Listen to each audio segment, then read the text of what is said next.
pais podem. Soluções: expiação e compensação. Se alguém se sentir culpado em um relacionamento, por exemplo, por causa de um aborto, então frequentemente o homem ou a mulher culpada reagem com uma fantasia estranha, querem expiar pelo que fizeram. Em relação a isso quero dizer algo, porque é muito importante para a forma como lidamos com a nossa vida.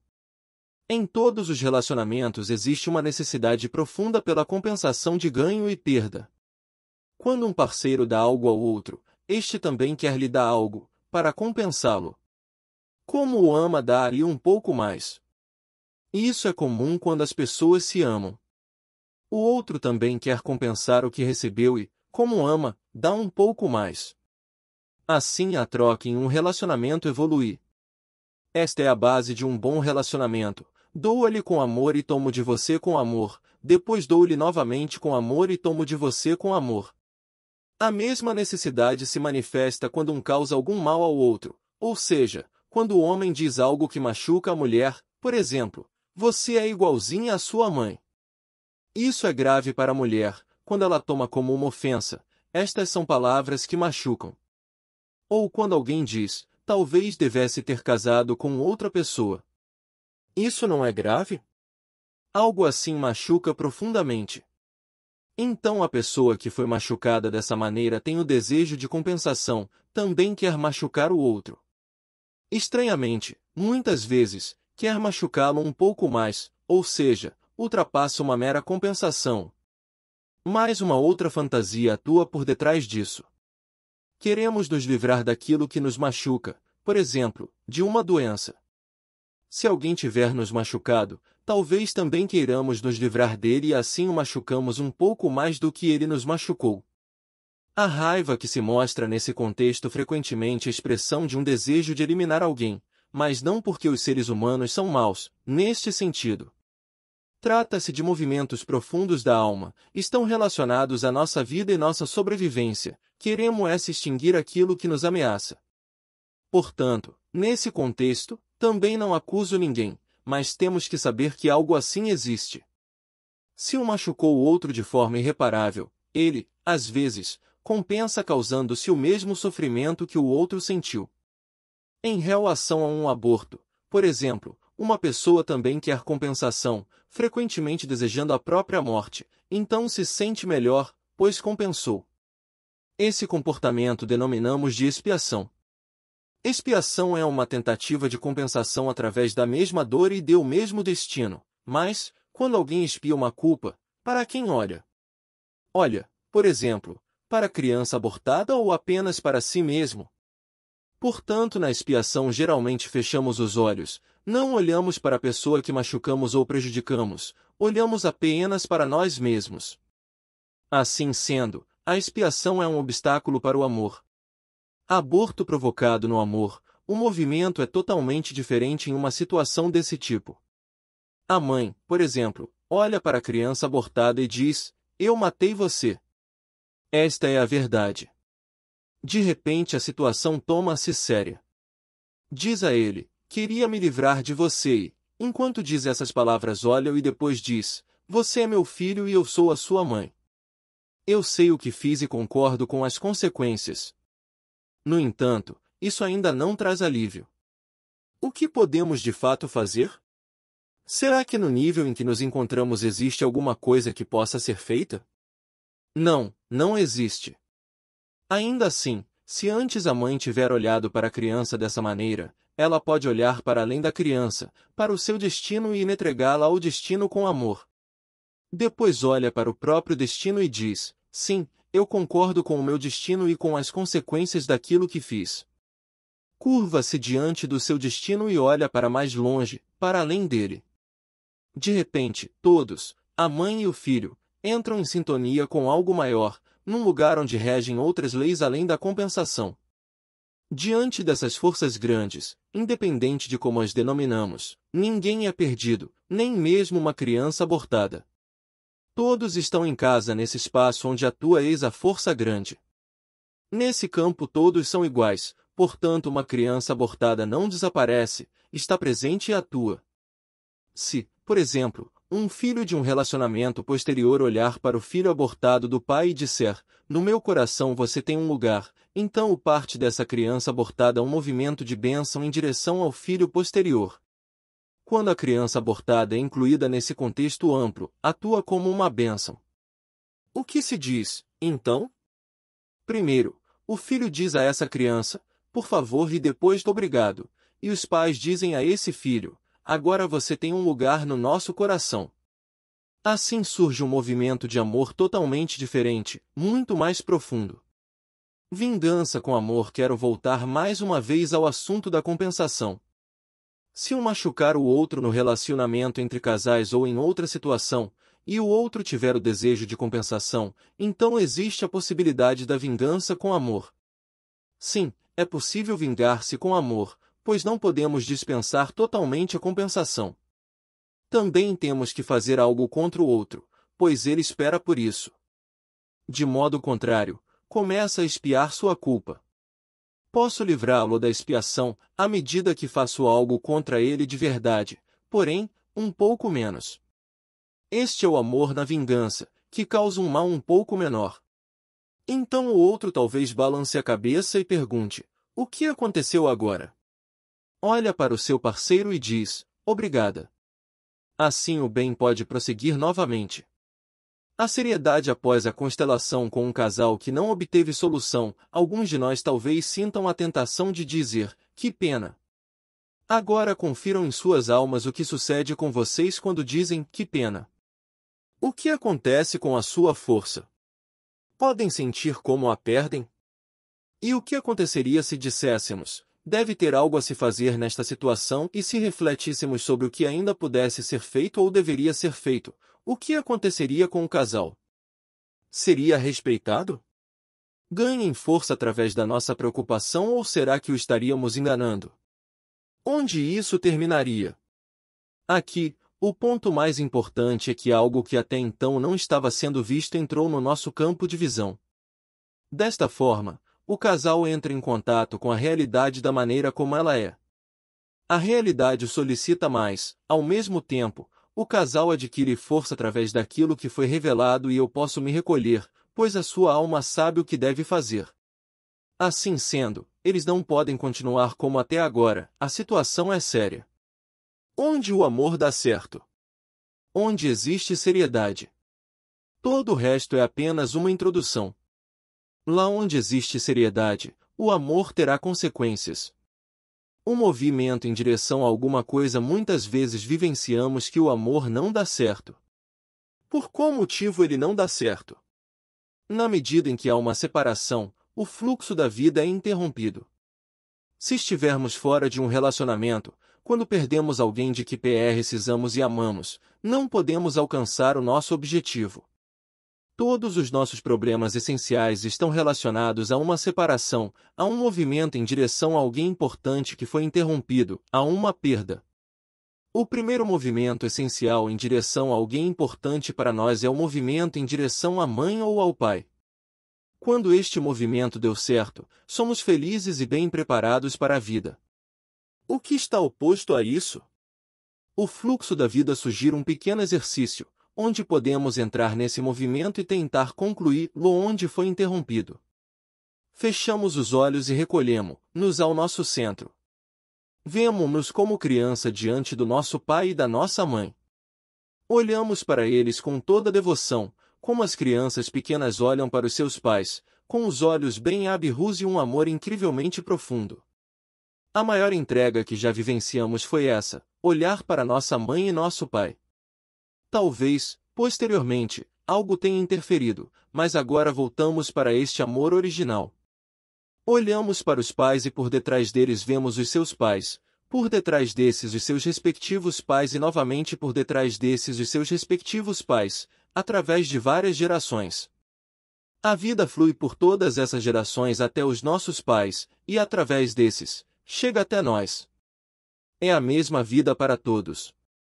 Quem a recebeu e a passou adiante fez tudo certo. Ninguém pode retirar algo, ninguém pode acrescentar algo. A vida flui por todas essas gerações com sua total plenitude. Para a nossa vida não tem importância como as pessoas eram individualmente, se eram boas ou más, se eram reconhecidas ou desprezadas. A serviço da vida umas eram tão boas quanto as outras. Assim, a vida também alcançou a minha mãe e o meu pai, através deles, chegou até mim. Agora abrimos o nosso coração e a nossa alma para a plenitude da vida, da maneira como ela nos alcançou através da nossa mãe e do nosso pai e dizemos a eles, obrigado. Tomo-a de vocês. Tomo tudo, pelo preço integral, com tudo o que lhes custou e me custar. Seguro-a com firmeza e honra. Repassar-la em sua total plenitude, nas circunstâncias que eu puder e for capaz. Depois recostamo-nos em nossos pais. Olhamos para frente e passamos a vida adiante, como sempre, para nossos próprios filhos, netos, enfim, para as várias gerações posteriores à nossa. Se não tivermos fios a passamos adiante de outra maneira, a serviço da vida. A vida nos atravessa e justamente quando nos atravessa, estamos mais profundamente ligados a ela, pois a vida, assim como o amor, flui. O andamento da vida quem toma de seus pais fica pequeno, comporta-se como o pequeno. Quem se comporta como o grande em relação aos pais não toma o que eles têm a dar e, posteriormente, lhe falta. Quem toma dos seus pais e diz, sim eu sou pequeno e vocês são grandes. Eu tomo de vocês e depois se vira para passar adiante o que recebeu, neste momento, toma-se grande. Se permanecer pequeno não poderá fazê-lo. Portanto, primeiro pequeno e depois grande. Este é o andamento da vida. Perdão, misericórdia, amor. Há alguns meses atrás estive em Israel e visitei a Ben Gurion Universitat com alguns acompanhantes. Lá, um professor que se empenha muito em favor da paz entre os israelitas e os palestinos nos disse, é estranho.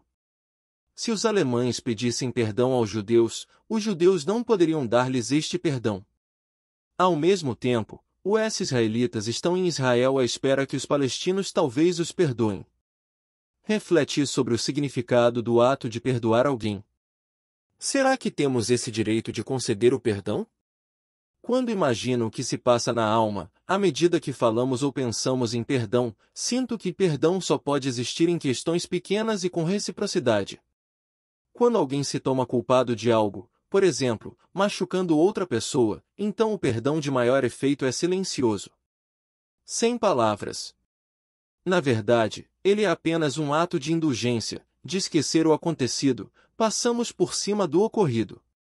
Agindo assim, o outro sente o amor. Quando sente que eu talvez também tenha feito algo que me toma culpado em relação a ele, responderá da mesma maneira, passará por cima e o esquecerá. Esta é uma maneira muito humana de perdoar. Em princípio, trata-se de indulgência, simplesmente. Se alguém em um relacionamento falar, eu lhe perdoo, passa-se algo completamente diferente na alma. Quem diz eu lhe perdoo ao mesmo tempo culpa alguém de algo. Esse perdão verbalizado separa, não pode salvar um relacionamento, muito pelo contrário, destrói-o. Existem ainda situações onde qualquer tipo de perdão é proibido, por exemplo, tratando-se de assassinato. Precisamos apenas imaginar o que se passa na alma de um culpado quando espera que o perdoemos. No momento em que ele pede e espera por perdão, deixa de olhar pelas vítimas. Ao invés de sentir e sofrer com elas por aquilo que lhes causou, olha para si próprio, quer ser aliviado de sua culpa sem assumir as consequências. O que acontece com aqueles que estão dispostos a lhe dizer, eu lhe perdoo? O que fazem através dessas palavras? Será que tem o direito de agir dessa maneira? A quem compete dar esse perdão? Quem disser algo assim posiciona-se ao lado de um poder maior ou até acima dele, como se pudesse decretar a culpa ou a inocência ou, em última instância, a vida e a morte. Quando o perdão não é esperado e concedido, a grandeza daquilo que ocorreu permanece intocada. O culpado mantém sua dignidade à medida em que não espera por perdão e nós respeitamos sua dignidade, na medida em que não o perdoamos. Ele está entregue a algo maior. Nenhum ser humano pode interferir. Mais um ponto está ligado a esse tipo de situação. Uma grande culpa dá força quando a assumimos e aceitamos suas consequências. Concede ao culpado a força de realizar algo que os inocentes nunca seriam capazes de realizar, por não terem essa força. Portanto, também precisamos olhar para a culpa nesse contexto maior. Mesmo assim, de certa maneira, podemos nos voltar para aqueles que não podem mais esperar por perdão. Como? Através da benevolência. O que é benevolência? É um movimento do coração e da alma, frente a um sofrimento e uma culpa que não podem ser eliminados. Então fazemos alguns atos de benevolência, sabemos, porém, que com isto a culpa e o sofrimento não podem ser eliminados. Na benevolência somos iguais aos outros. Concordamos com a impotência que os envolve e também nos sentimos impotentes. Aquele que é benevolente não julga e não perdoa, nem um nem outro. Ele apenas está presente e não se coloca acima de ninguém. O que disse aqui sobre perdão, sobre a negação do perdão e sobre a benevolência, em princípio, disse sobre o amor. Trata-se, porém, de um amor especial, está além e acima do amor que ainda exige algo. Propositalmente cego o amor é indulgente e duplamente cego. Quando, por exemplo, um homem encontra uma mulher e eles se apaixonam, ambos são cegos. Quando, depois, conhecem-se lentamente, ficam cegos propositalmente. Por amor não querem enxergar algumas coisas e também por serem indulgentes. Podemos agir assim, de um modo geral, quando conhecemos outras pessoas. Cegos, tornamo-nos capazes de ver. Por sermos cegos e indulgentes, vemos mais. Não é bonito movimentar-se assim pelo mundo, cego e capaz de ver ao mesmo tempo? E como faz bem ao coração! Amor e medo. Muito amor é medo de sermos deixados, medo de perdermos a ligação com a família, principalmente a ligação com pai e mãe. Então uma criança faz de tudo para poder manter essa permanência, até mesmo pagar o preço através da saúde, da clareza ou da vida. Este é o amor de uma criança pequena, é totalmente cego. Independente do que acontecer neste amor, independente de qual for o preço desse amor, alegra o coração da criança. Depois existe um amor que olha, ele vê o outro, vê a mãe e o pai e enxerga o amor dos outros em seus rostos. Temos medo apenas quando não olhamos. O amor medroso não olha, porque quando olhamos e amamos e quando vemos que somos amados algo se inicia, dar e receber. Primeiro receber, depois dar. Esse amor evolui. Fantasias de onipotência. Existe mais uma coisa que está ligada ao amor das crianças, uma fantasia de onipotência, se amar o outro, posso salvá-lo, libertá-lo. Tenho poder sobre sua vida e sua morte. Este tipo de fantasia de onipotência, naturalmente, somente as crianças, por serem cegas, têm ou então pessoas que permaneceram crianças. Olhar para o amor em princípio, sempre se trata de amor. Mostra-se que, em todo comportamento, mesmo que ele nos pareça estranho, o amor está envolvido e que depende de acharmos o ponto e a situação onde alguém está amando. No momento em que achamos esse ponto, ou seja, quando o amor vem à luz, a pessoa se sente bem e em ordem, independente de como está emaranhada. Então, através deste amor pôde-se procurar e achar uma solução. Portanto, qualquer terapia onde sentimentos negativos são levados em consideração, como, por exemplo, a raiva ou exigências contra os pais, no final revela-se como fracassada. Ela não acha o ponto onde alguém ama e também não o procura. Um ajudante que sabe desse amor, recolhe-se diante dessas exigências. Do ponto de vista sistêmico, o ajudante adquire força quanto mais se alia internamente àqueles que são desprezados, acusados ou excluídos em uma família. Quando alguém tem queixas ou acusa sua mãe ou seu pai e o ajudante imediatamente lhes concede um lugar em seu coração, do ponto de vista sistêmico, ele estará ligado àqueles que possuem a maior força. Assim pode ajudar muito mais ao seu cliente do que se aliando a ele contra os seus pais. Independente do que uma criança fizer contra seus pais, por exemplo, através de exigências, acusações ou desprezo, no final castiga a si mesmo. A alma não considera as explicações com as quais gostaria de justificar o comportamento. A alma da criança permanece vinculada aos seus pais. Também no relacionamento entre casais, Ajuda quando um parceiro toma para dentro do seu coração os pais e todas as pessoas contra as quais o outro tem uma queixa. Após um tempo, o outro perceberá e agradecerá. A diferenciação dos sentimentos. Muitas vezes quando alguém mostra um sentimento, isso nos impressiona, principalmente tratando-se de um sentimento triste. Existe um teste para a diferenciação dos sentimentos, por exemplo, se eles se conduzem à ação ou se representam um obstáculo para a ação. Podemos nos questionar e experimentar sentir na alma. Alguém atrai nossa atenção sobre si através do seu sentimento ou podemos permanecer conosco mesmos, quando alguém mostra um sentimento? Quando percebemos que alguém atrai a nossa atenção sobre si através do seu sentimento, não podemos, de forma alguma, agir, pois por detrás deste sentimento geralmente esconde-se agressão. Sentimentos através dos quais alguém atrai a atenção dos outros sobre si servem como substituição para a própria ação, portanto, são dramáticos.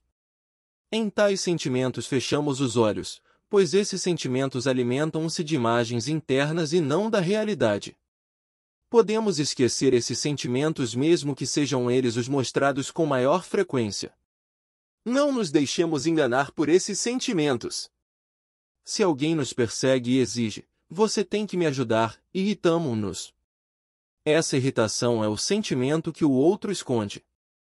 É uma grande habilidade saber agir com o outro de maneira que ele sinta a mesma irritação que nós sentimos, porque assim torna-se capaz de agir. Necessitamos, porém, de força para aguentar esse tipo de situação. Denomino estes sentimentos de sentimentos secundários. Os sentimentos relacionados à realidade denomino de sentimentos primários. Sentindo-os, estamos de olhos abertos. Os sentimentos primários sempre correspondem à ocasião, nunca são exagerados e são, de certa forma, reconfortantes. Sentimos-nos seguros e não manipulados na presença de pessoas que mostram tais sentimentos, como, por exemplo, quando alguém sente uma dor ou uma tristeza profunda ou também raiva, tratando-se de uma raiva legítima. Uma outra característica de sentimentos primários é que são de curta duração, passam rapidamente. Podemos observá-lo quando alguém na família morre, por exemplo, o parceiro. Então, o parceiro que sobrevive sente uma dor profunda e, se permitir essa dor com toda a sua veemência, passará logo. Ela faz com que ele seja capaz de separar-se internamente e olhar para frente. Alguns parceiros permanecem de luto por toda a vida, porém, não estão verdadeiramente de luto. Esse luto é um sentimento secundário, é demonstrado por pessoas que ainda carregam mágoas em relação ao parceiro ou devem algo a ele. Muitos sentimentos que alguém sente e demonstra não lhe pertencem. Na verdade, foram assumidos de outra pessoa do sistema, sem que tenha consciência disso. Temos, por exemplo, os sentimentos de alguém que foi excluído da família ou teve um destino difícil e são realmente sentidos como verdadeiros. Durante a constelação, a transferência desses sentimentos vem à luz. A dupla transferência neste contexto quero chamar atenção para uma observação importante. Em muitos relacionamentos entre casais, os parceiros costumam brigar sempre pelo mesmo motivo. Para pessoas que não fazem parte do relacionamento, isso é incompreensível. Neste tipo de relacionamento existe algo como uma dupla transferência. Isso significa que uma pessoa assume um sentimento de alguém, por exemplo, uma raiva, que este sentia em relação a um terceiro. Neste caso não há apenas uma transferência de quem tem o sentimento. Um membro posterior, por exemplo, assume o sentimento de um anterior, mas também a quem se dirige o sentimento. A raiva assumida não está direcionada para o objeto anterior a quem diz respeito, mas procura um alvo novo, alguém que não possui nenhuma culpa. Quando se tem consciência disso, também é possível reconhecer uma dupla transferência em si próprio e, se pesquisarmos, talvez possamos descobrir a procedência e o significado original desse sentimento. Quando alguém briga pela ordem e pelo direito, geralmente luta pelo direito de alguém de sua família, muitas vezes alguém de uma geração muito mais antiga. Por este motivo possui esse zelo especial. Na verdade, não se trata do zelo de um adulto, é o zelo de uma criança. Os sentimentos mais elevados existe ainda um quarto tipo de sentimento. Denomino-os de metasentimentos, que significa sentimentos mais elevados, são serenos e repletos de força. A coragem, por exemplo, faz parte desses sentimentos. Quem é corajoso não tem emoções, possui a mais pura força. A coragem é desperta e serena. A alegria também faz parte dos metassentimentos, é leve e contente. A satisfação profunda também é um metassentimento. O amor existe em diferentes níveis. Existe o amor primário, que é imediato em relação à pessoa amada. Ele é maravilhoso. Depois existe um amor secundário, quando se está apaixonado. Nesse amor, não vemos o outro. Existe ainda o amor como sendo um sentimento adquirido, e existe um amor no metanível. O cirurgião, por exemplo, ama, mesmo que ele tenha que cortar. O meta-amor não tem emoções, porém, repleto de força. O metassentimento mais elevado é a sabedoria. A sabedoria é um sentimento. Com seu auxílio, podemos distinguir o que ajuda e o que não ajuda. A sabedoria não tem conteúdo, possui um sentimento que nos ajuda a distinguir se algo funciona ou não. Dimensões do amor. O amor tem diferentes dimensões. Todos conhecemos a dimensão mais próxima. Crianças amam seus pais, enquanto são pequenas, os pais amam seus filhos, o homem e a mulher amam-se mutuamente, de forma especial. Através do sentimento, o amor se movimenta de um para o outro. Este é o nível no qual nos movimentamos na maior parte. Existe ainda um outro amor. Ele é consciencioso. O que isso significa? Segue a consciência. Que consciência? Da família.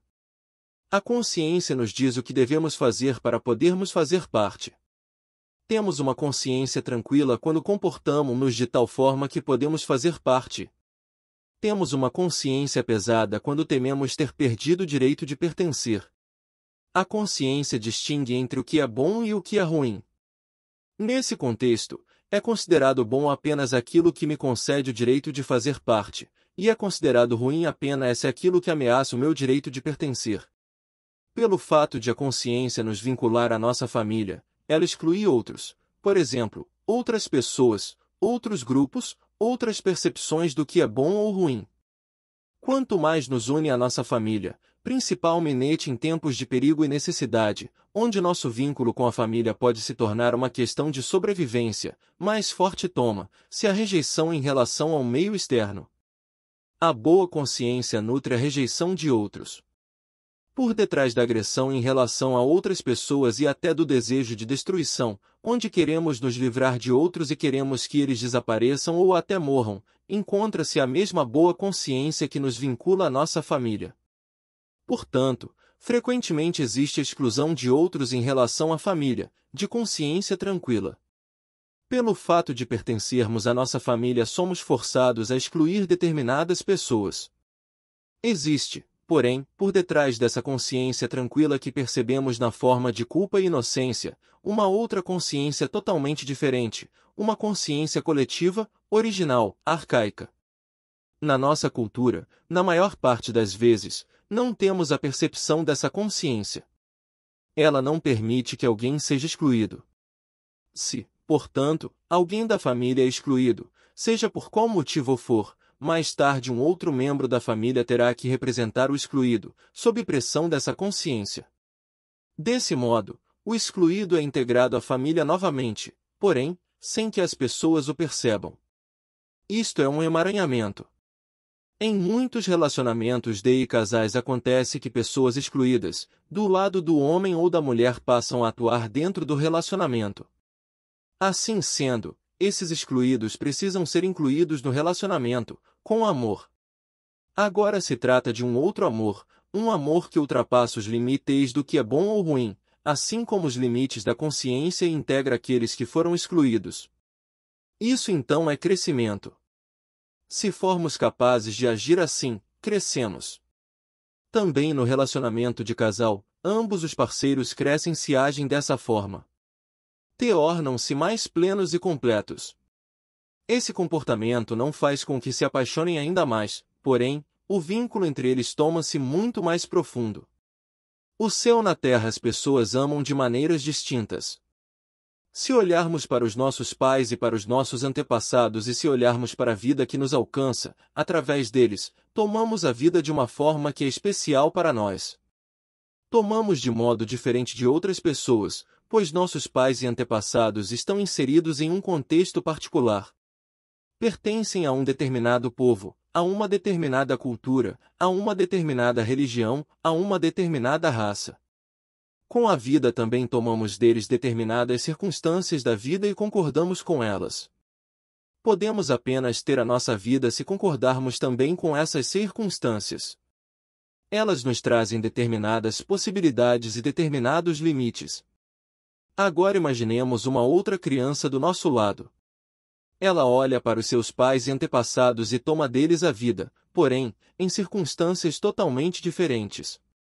Seus pais fazem parte de um povo diferente, falam outro idioma, pertencem a outra cultura, talvez a outra religião. Essa criança pode apenas obter a vida se concordar, também, com essas circunstâncias. Elas, porém, são distintas das nossas. A criança não tem outra opção a não ser concordar com elas, assim como nós não tivemos outra opção a não ser concordar com as nossas.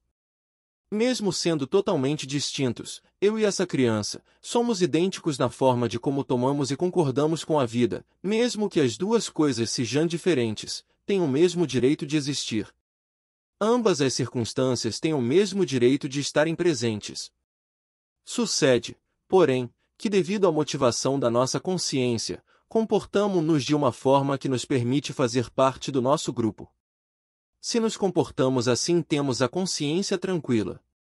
Por outro lado, tudo que pode nos separar do nosso grupo, deixa-nos de consciência pesada. Até então, tudo bem, mas, da mesma forma como rejeitamos algo dentro de nós que nos separa do nosso grupo, frequentemente também rejeitamos um outro grupo, uma outra religião, uma outra cultura por motivação da nossa consciência.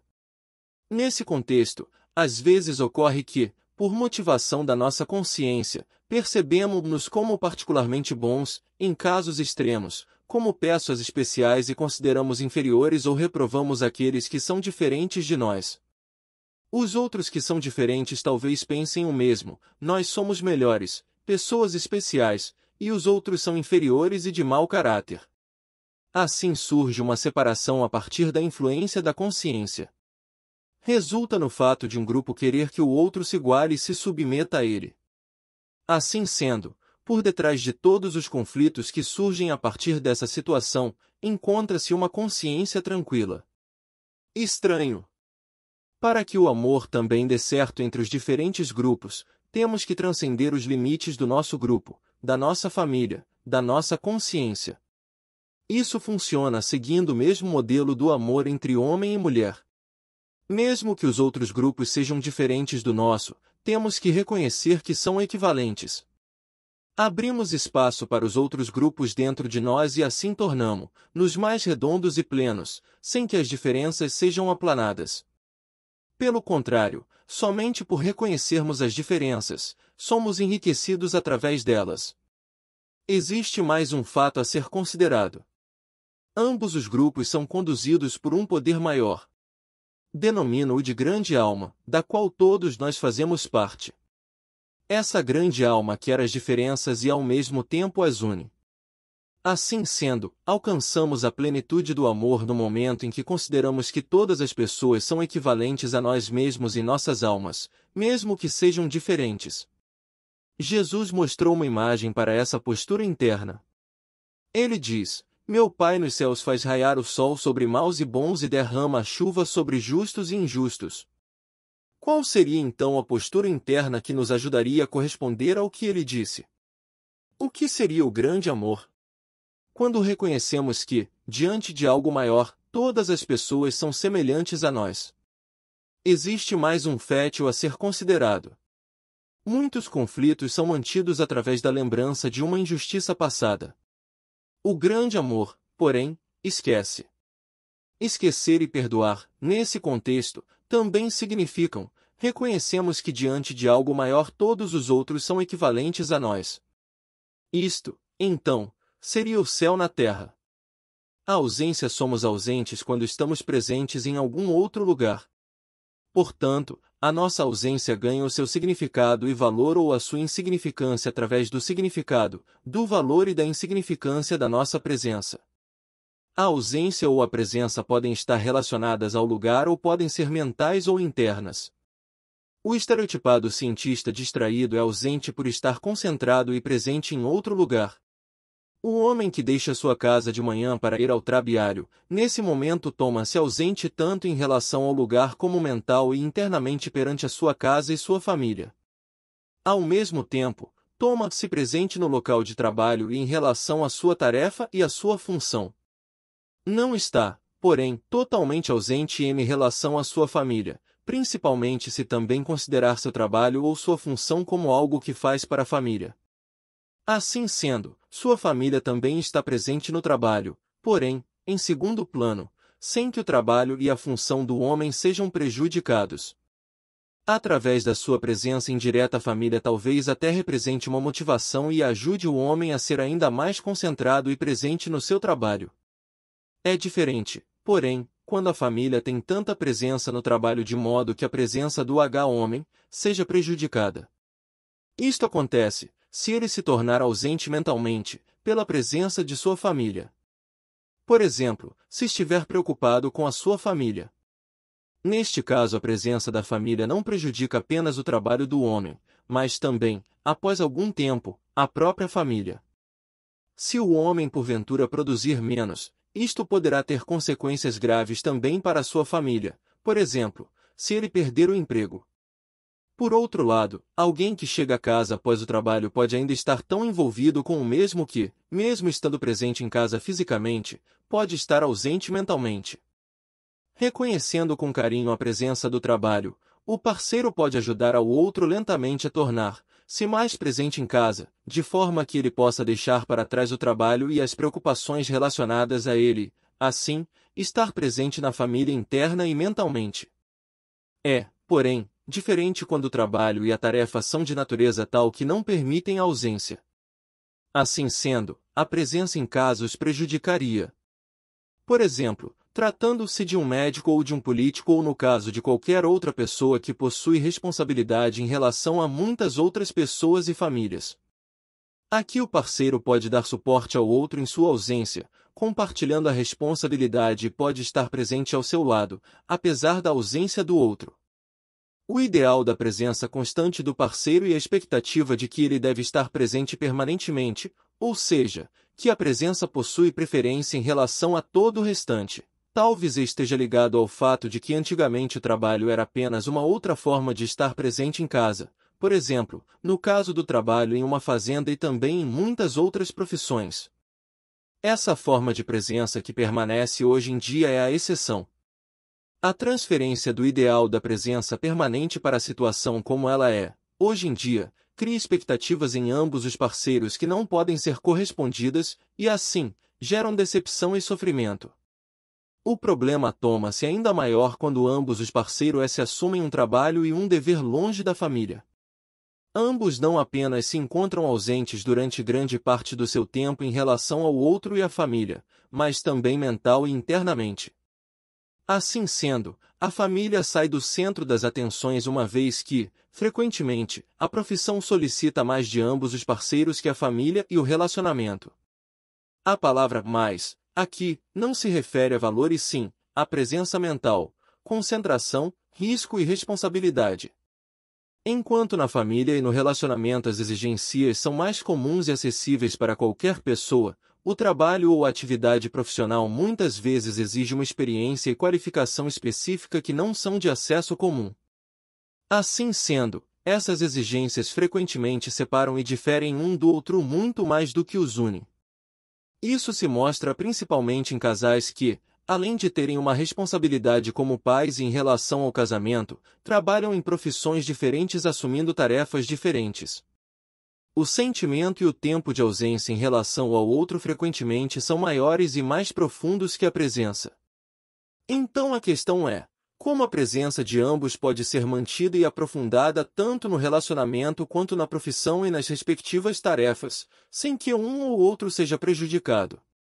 Como que ambos podem ser unidos, tanto através de um quanto do outro, de uma forma que aumente a sua presença, tanto no relacionamento e na família quanto na respectiva profissão e na tarefa e responsabilidade pessoal maior. À medida que ambos se tornam presentes dentro de um todo que é maior. Provas pelas quais o amor passa. Como todos podem ver, o homem e a mulher são diferentes. Se, então, o homem voltar-se para uma mulher e a mulher voltar-se para o homem, amam algo que antes era desconhecido para eles. Precisam, portanto, abrir seu coração para algo que é diferente deles e precisam reconhecer aquilo que é diferente como equivalente. Ambos precisam reconhecer que lhes falta algo. Um precisa reconhecer que o outro pode dar o que lhe falta, e que ele pode dar ao outro algo que também lhe falta. Assim, ambos crescem, tornam-se mais ricos e plenos. À medida que se desprendem de algo, ganham algo. O homem desprende-se de algo e ganha a mulher desprende-se de algo e ganha o homem. Além disso, ambos vêm de famílias diferentes.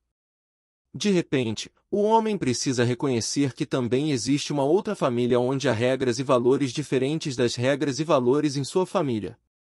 Naturalmente, a mulher deve fazer o mesmo.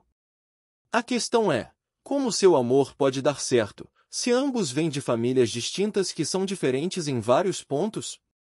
Devem fazer o mesmo que fizeram no início, quando se encontraram. O homem não apenas abre o coração para a mulher, mas também para sua família, e a mulher não apenas abre o coração para o homem, mas também para sua família. Então, o que acontece na alma? Ambos crescem. Ambos reconhecem que a outra família é equivalente, apesar de ser diferente. Isto vai mais além. Ambos vêm de uma família de destinos particulares e estão emaranhados nos destinos particulares de suas famílias.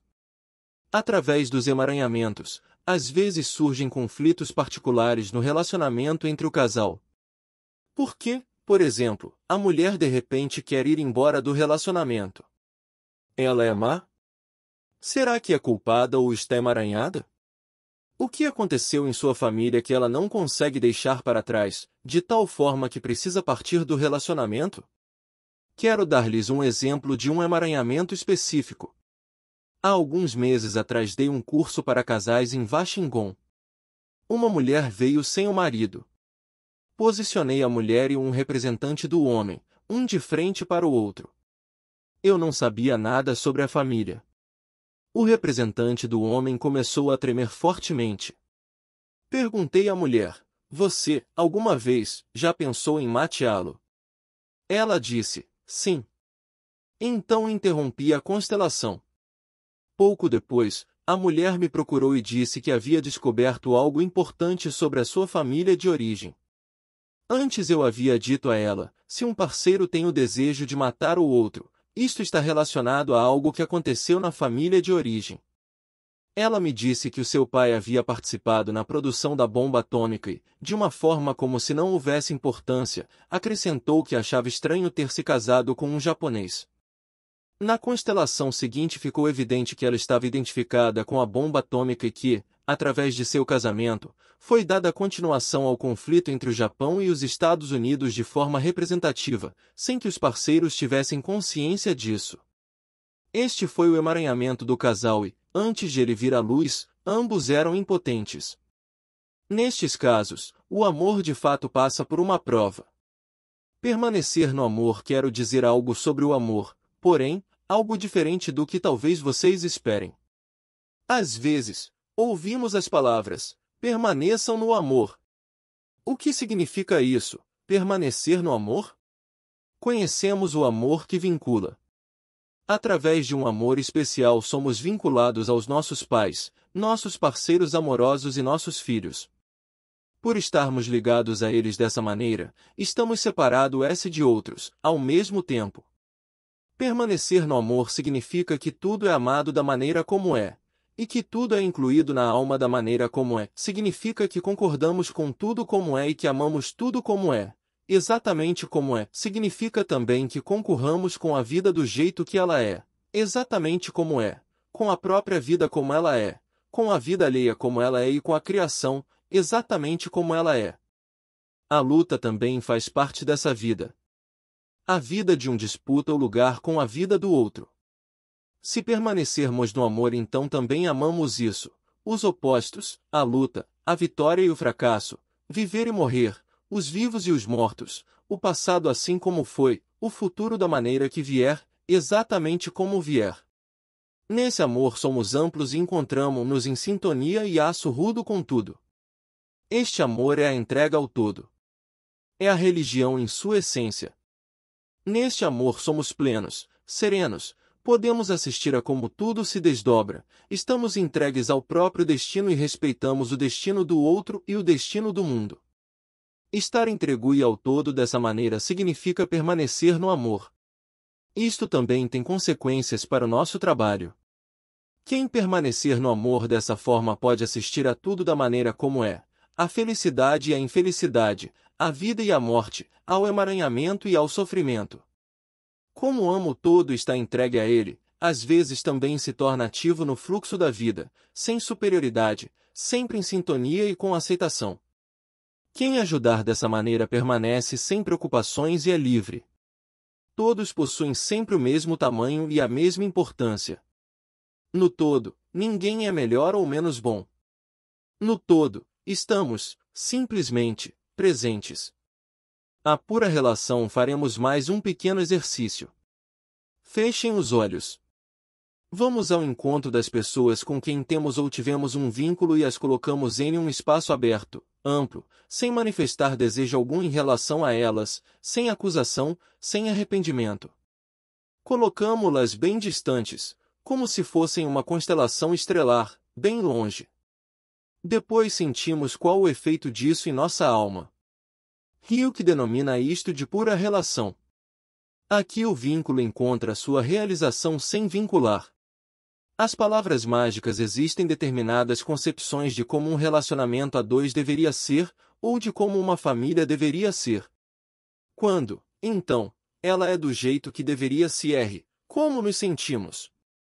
O melhor é que um relacionamento a dois seja exatamente como é, e que a família também seja exatamente como é, concordamos com ela, assim. Para o relacionamento entre um casal existem 3 palavras mágicas. A primeira é sim, a segunda é por favor e a terceira é obrigada. Estas também são as palavras mágicas em relação aos pais, porém na sequência contrária. Primeiro obrigado, depois por favor e depois, sim. Para todos os relacionamentos, estas são as palavras mágicas. Você sabe qual é a palavra mágica no amor? Em alemão essa palavra tem 2 letras, já, em português, sim. Podemos fazer um pequeno exercício, já que estamos tratando deste assunto. Fechamos os olhos. Imaginamos o grande número de pessoas com quem temos algum relacionamento, qualquer tipo de relacionamento, e também aquelas com quem já tivemos algum. Aproximamo-nos de cada uma delas e dizemos sim. O sim faz feliz. Aliás, nesse contexto posso revelar mais um segredo a vocês: a alma não conhece o não. Lembrar do que deu certo quando um casal já conviveu durante muito tempo, existem várias experiências conjuntas de todos os tipos. Quando ambos voltam internamente ao início do seu amor, fazem um exercício bonito. Na lembrança atravessam todos esses anos que estão juntos e alegram-se, tantos acontecimentos bonitos durante tantos anos. Tanta grandeza, tantas coisas que deram certo. Tanto crescimento conjunto, um evoluindo através do outro. Como evoluímos? Primeiramente através do ato de tomar e, em segundo lugar, através do ato de dar. Ambos ao mesmo tempo. Por quê? A pergunta por que é feita frequentemente. Qual o efeito dessa pergunta na alma? Ela proporciona força? Paralisa? Evita a ação? Descobri mais um fato importante em relação a esse assunto. Existem soluções boas sem nenhum problema e assim também sem a palavra por quê. Quem olha para o problema olha para trás, e isso impede a solução. Na medida em que alguém averigua seu problema e acha que descobriu por que tem esse problema, determina-o, define-o claramente. Posteriormente ele poderá ser mudado, apenas com dificuldades. Uma vez escrevi um pequeno ditado, um aforismo: o sábio evita jurar o amor eterno. Ao invés disso, prefere simplesmente começar a amar diretamente. É verdade que isso é arriscado. É, porém, um risco sem problemas. Fusão e limites. A fusão é o início da separação. O amor que permanece respeita os limites. Respeitar os segredos do parceiro também faz parte. Quando, por exemplo, um pergunta ao outro, como foi mesmo seu relacionamento anterior, então a confiança é prejudicada. Quando uma pessoa revela a outros algo da intimidade do seu relacionamento, isso tem o efeito de traição, ou seja, os segredos precisam ser mantidos. Reaproximando-se. Como um casal pode reaproximar-se? Através de pequenos cuidados, bem pequenos. Todo dia, apenas um cuidado com amor. Quando for um pouco mais, não faz mal a ninguém. Apenas um pequeno cuidado. Verdadeiramente casado é aquele que repete o casamento várias vezes, incluindo o ato de apaixonar-se, o noivado e o casamento. Começa com o primeiro olhar. O casamento anterior é esquecido. Começa novamente do início, bem do início. Um grande obstáculo em um relacionamento entre um casal é a fantasia da perfeição, a exigência de que o outro deve ser perfeito ou de que eu mesmo devo ser perfeito. O amor dá certo quando um concede ao outro o direito de, no mínimo, 10 pecados, ou seja, quando simplesmente não se dá importância a esses 10 pecados. Isso faz parte. Cada lado tem o direito de, no mínimo, 10 pecados. Quando os parceiros se concedem esse direito, o casal adquire uma certa liberdade. Se acontecer algo que não achamos bom em nós mesmos ou no outro, podemos dizer a nós ou a ele: este agora foi um dos pecados. E então o pecado é, por assim dizer, desconsiderado. O que estou dizendo aqui é humano. A perfeição é desumana. Pessoas perfeitas existem apenas com muita hipocrisia. O comum é imperfeito, com erros e culpa. Fechem os olhos. Agora olhem para tudo o que aconteceu entre vocês como casal, sem compadecimento, e digam a tudo o que aconteceu: sim, foi assim e assim está bem. Dessa forma vocês dois se tornarão mais humanos. A renúncia. Existe mais um ponto importante a ser considerado. Seja o que for que tiver acontecido em um relacionamento entre um casal, não voltamos ao acontecido, nem mesmo em pensamentos. Isto é amor. Assim sendo, a vida nos toma com toda a sua plenitude. Há tanta coisa em comum entre um casal, precisamos apenas regar o que temos em comum para que possa brotar novamente. Devemos prestar atenção a mais um ponto: para que o amor dê certo, é através de uma renúncia, da renúncia de um sonho, de uma ilusão. Muitos trazem para o relacionamento desejos e expectativas que não foram realizados na infância. Assim sendo, homem e mulher não podem se ver como são.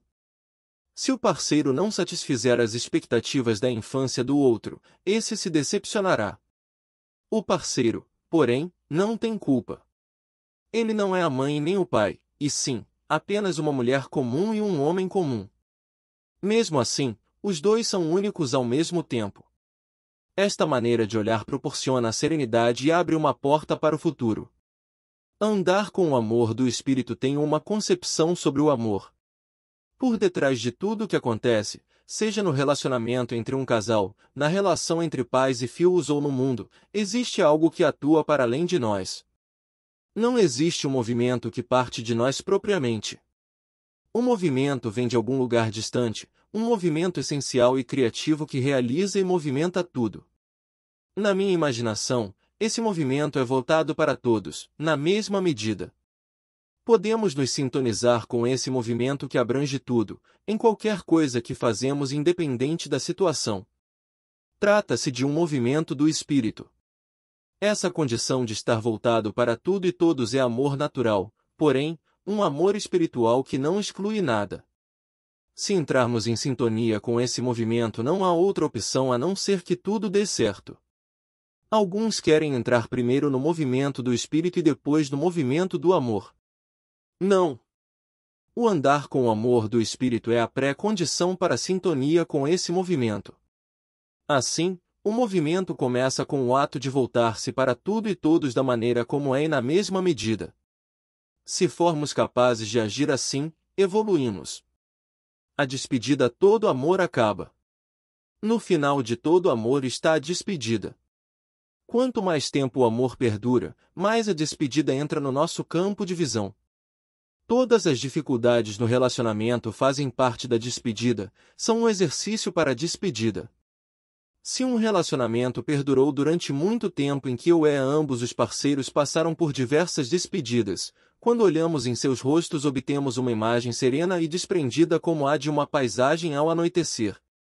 Mais uma consideração sobre o amor. Amor é a troca de dar e receber. Quanto maior a troca, mais pleno o amor e mais profundo o vínculo. No ato de dar e receber, porém, percebemos rapidamente que atingimos um limite.